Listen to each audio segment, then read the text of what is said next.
In instances where the mapping information on Task Force does not match with the actual blocks on the MDF, careful consideration must be taken before jumpering.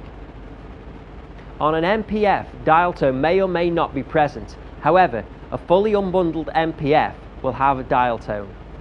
Do not, under any circumstances, be tempted to jumper circuits incorrectly to get them working. Before you begin any provision work, it is vital that you check every aspect of the circuit to ensure that the information you've been given is complete, correct, and that the equipment you're going to connect to actually works. Firstly, check that the existing telephone number, if there is one, is on the quoted bar pair on the order.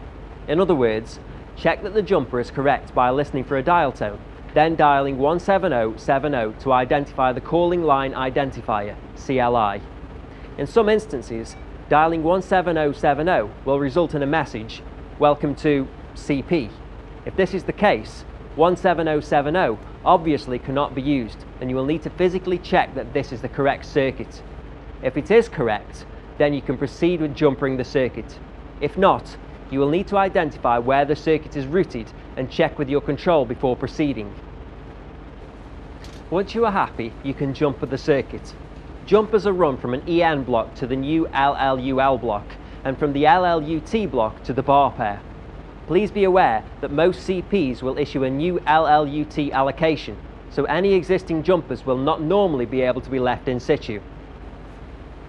On completion of the jumpering, it is imperative that you test the circuit using a suitable tester, such as the handheld MC2 Plus tester, to confirm DSL sync and dial tone.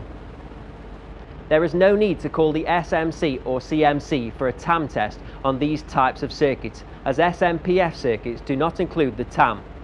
Use the MC2 Plus tester to check for DSL sync. You can now usually use the 17070 ringback test.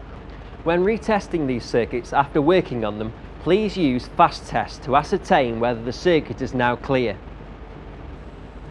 You may now recover the appropriate jumpers.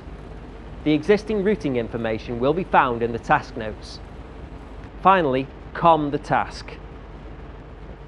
To help you, there is the option of printing out a simple circuit diagram for this and a checklist to help you remember a few important items when connecting circuits.